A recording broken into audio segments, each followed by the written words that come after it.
नमस्कार, मैं हूं आपके साथ जया कौशिक। बात करते हैं गुजरात की, जहां विधानसभा चुनाव के पहले दौर के लिए आज चुनाव प्रचार शाम को थम जाएगा। पहले दौर में आपको बता दें 1 दिसंबर को 89 सीटों पर मतदान होने जा रहा है।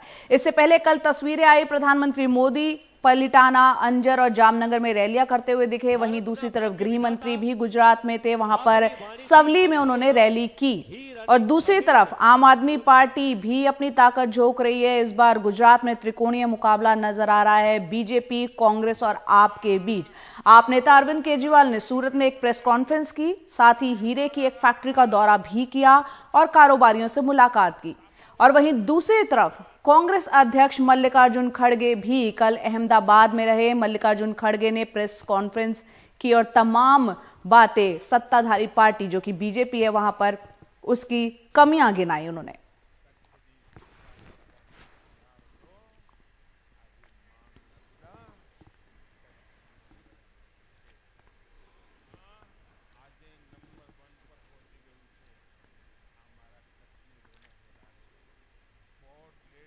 और अब बात करते हैं दिल्ली में जो नगर निगम चुनाव होने जा रहे हैं उसकी, जहां करोड़पति उम्मीदवारों की एक लिस्ट दिख रही है पूरी अच्छी खासी, जिसमें बीजेपी, आम आदमी पार्टी और कांग्रेस के 417 जो है ऐसे उम्मीदवार हैं जिनकी संपत्ति 1 करोड़ से ज्यादा की है।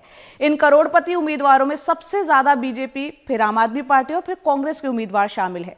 और वहीं एडीआर के मुताबिक इस चुनाव में 1349 उम्मीदवारों में से अगर करोड़पतियों की बात की जाए तो 550 से ज्यादा उम्मीदवार करोड़पति हैं।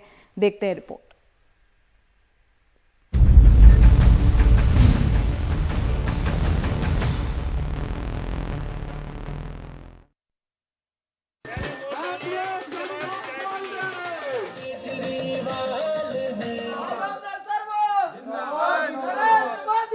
रामदेव शर्मा नगर निगम चुनाव लड़ रहे अमीर उम्मीदवारों में से एक हैं। बीजेपी के टिकट पर बल्ली मारान से चुनावी मैदान में किस्मत आजमा रहे रामदेव शर्मा की संपत्ति 66 करोड़ की है। कभी विधानसभा की टिकट की भी कोशिश की, लेकिन इलाका महिला उम्मीदवार का हो गया। शर्मा बीजेपी के चांदनी चौक जिले के कोषाध्यक्ष भी हैं।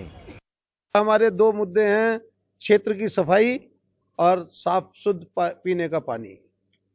तीसरा विकास और जो जर्जर हालतें हैं उनका डेवलपमेंट।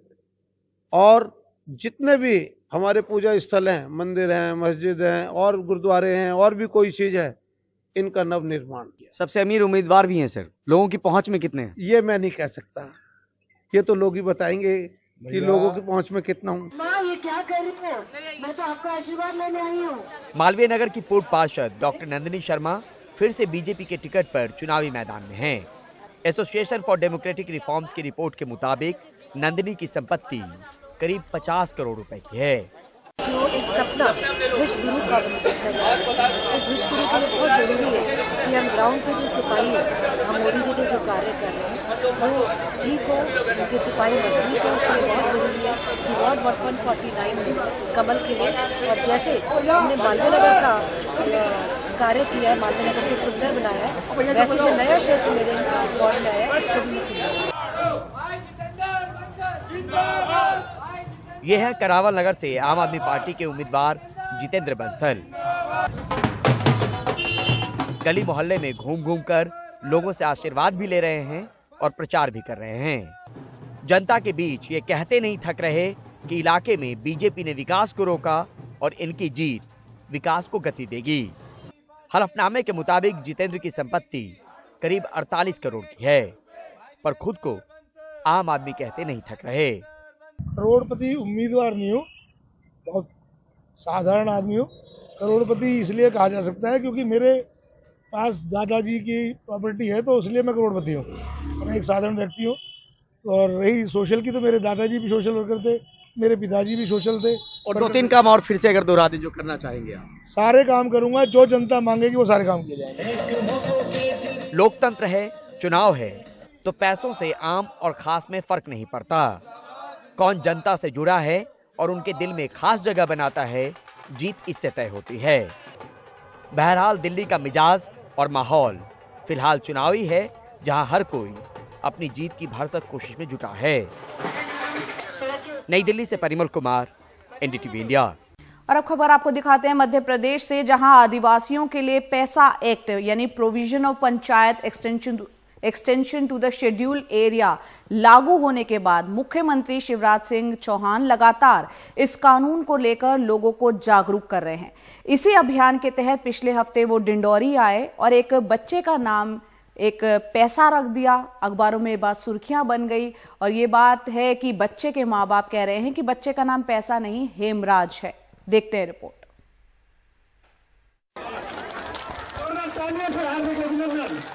एक महत्वपूर्ण पल हमारे बीच में माननीय मुख्यमंत्री जी का आशीर्वाद प्राप्त हुआ और इन नन्हे बच्चे का नाम आज से पैसा रखा गया है। जोरदार तालियां, जोरदार अभिनंदन।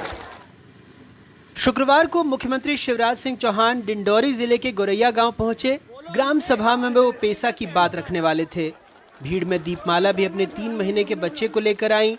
बच्चे को हाथों में लेकर मुख्यमंत्री ने दुलार किया और उसका नाम पैसा रख दिया। और नन्हे बच्चे का नाम आज से पैसा रखा गया है। फिर तालियां बजने लगी। ये और बात है कि जब हमारे साथी डेविड सूर्या बच्चे के गांव पहुंचे तो जन्म प्रमाण पत्र में बाकायदा बच्चे का नाम हेमराज सिंह मरावी दर्ज है। बच्चे के परिजनों का कहना है कि मुख्यमंत्री के आने के 1 दिन पहले ही 2 कथित सरकारी कर्मचारी उनके घर आए और उनके कहने पर ही बच्चे की मां दीपमाला नाम कराने सीएम के पास पहुंच गईं। उनका ये भी कहना है कि उनके बच्चे का नाम हेमराज ही ठीक है।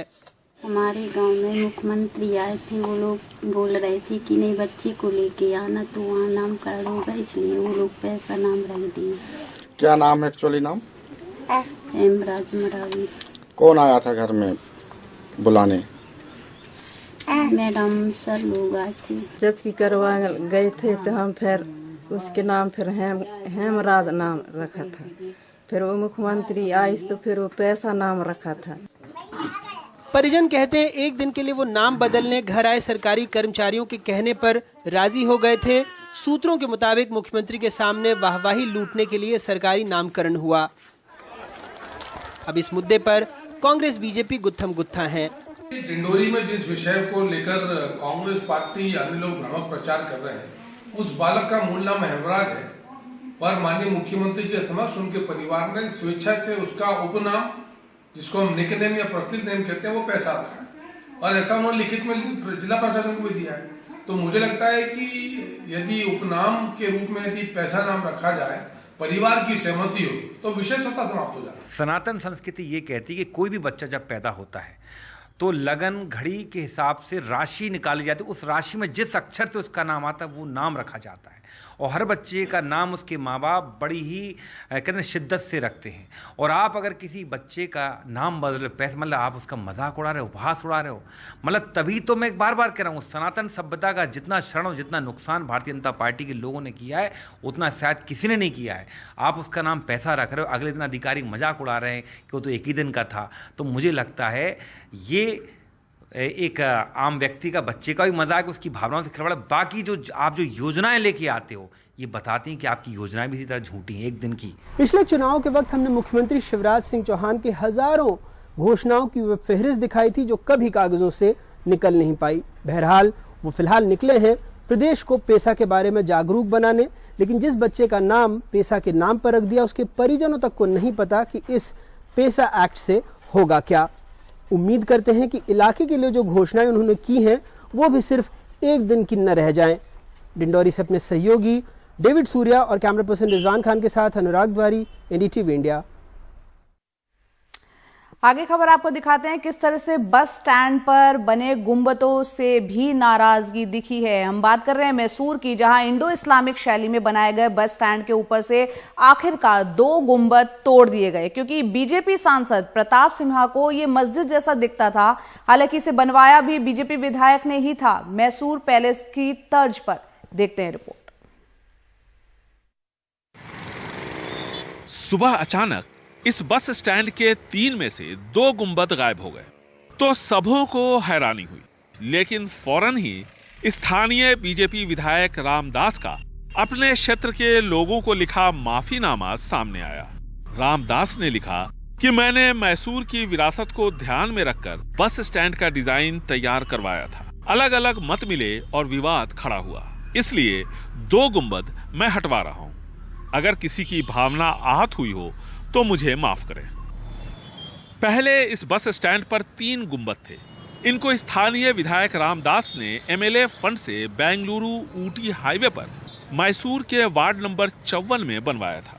बीजेपी सांसद प्रताप सिम्हा ने इसका विरोध किया, ये कहते हुए कि बस स्टैंड का ये डिजाइन मस्जिद जैसा दिखता है, या तो प्रशासन इसे तोड़ दे या फिर मैं बुलडोजर से तोड़वा दूंगा। यानी बीजेपी के स्थानीय सांसद और विधायक आपस में भिड़ गए। पार्टी आला कमान को हस्तक्षेप करना पड़ा। विवाद आगे न बढ़े इसलिए बीजेपी विधायक ने पीछे हटना बेहतर समझा।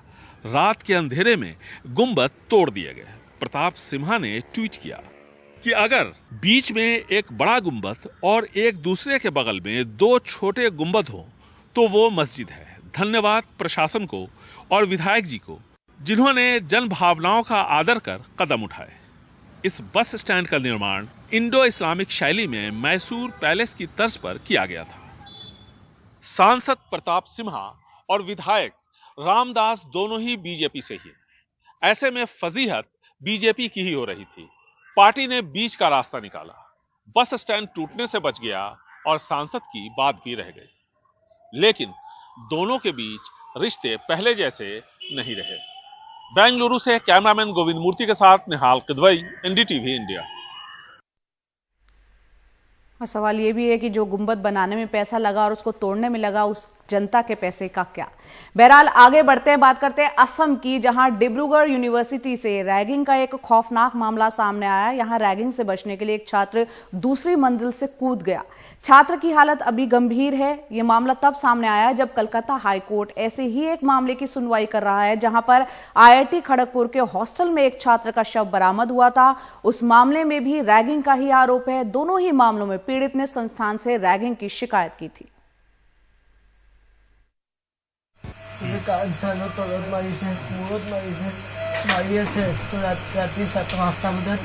कई नाजुक चोटों के साथ आनंद शर्मा अस्पताल में है। डिब्रूगढ़ यूनिवर्सिटी में सीनियर छात्रों की यातनाओं से बचने के लिए रविवार को उसने हॉस्टल की दूसरी मंजिल से छलांग लगा दी। अस्पताल में बेड से वो यातनाओं की पूरी कहानी बयां करता है। उन्होंने मेरे सिर पर हमला किया। उन्होंने मुझे पूरी रात परेशान किया। मैंने हॉस्टल के अधीक्षक को लिखित शिकायत में सबके नाम दिए हैं। पीड़ित छात्र की मां का कहना है कि उन्होंने लिखित में इस मामले की शिकायत की है। मेरा बेटा पिछले 4 महीनों से कह रहा था कि कुछ सीनियर लड़के उसे परेशान करते हैं। कल रात उसने मुझे फोन किया कि मैं हॉस्टल जा रहा हूँ। उसने बताया कि पूरी रात सुबह तक उसे परेशान किया गया। मेरे बेटे के पैर में फ्रैक्चर है और उसके सीने पर भी जख्म है। सोमवार सुबह असम के मुख्यमंत्री ने कहा कि आरोपियों के खिलाफ कड़ी कार्रवाई होगी। उन्होंने छात्रों से रैगिंग न करने की अपील भी की। देखिए, वो लड़का कल अस्पताल में भर्ती हुआ। ये रैगिंग का मामला है। हम उनके खिलाफ सख्त कार्रवाई कर रहे हैं और we are taking very very strong action against that. Assam police ने आपराधिक साजिश, डकैती, हत्या की कोशिश और गैर कानूनी तरीके से जमा होने के मामले दर्ज किए हैं। यूनिवर्सिटी के एक पूर्व छात्र और 4 छात्रों को गिरफ्तार किया गया है। इस मामले में दूसरे आरोपियों की पुलिस तलाश कर रही है। डिब्रूगढ़ यूनिवर्सिटी के डिप्टी रजिस्ट्रार ने कहा कि ये गलत जानकारी फैलाई गई कि पीड़ित छात्र स्लिप होकर गिर गया।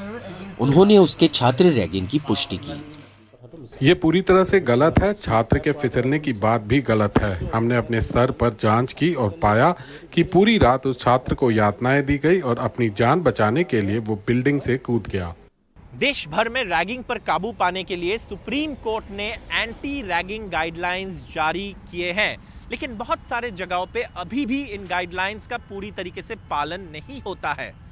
इस महीने जब कलकत्ता हाई कोर्ट में फैजान अहमद के मृत्यु को लेकर सुनवाई चल रही थी, तब कलकत्ता हाई कोर्ट ने IIT खड़गपुर को कटघरे में खड़ा किया, क्योंकि कोर्ट का आरोप था कि IIT खड़गपुर में भी इन गाइडलाइंस का पालन ठीक तरीके से नहीं हो रहा था। दुख की बात यह है कि जब यह गाइडलाइंस का पालन नहीं होता है, तब कई बार रैगिंग से भागने के चक्कर में छात्रों को सीवियर इंजरी हो जाता है या कई बार छात्रों की मृत्यु भी हो जाते हैं। कैमरा पर्सन संजय चक्रवर्ती के साथ गुवाहाटी से कोलकाता में सौरभ गुप्ता, NDTV इंडिया।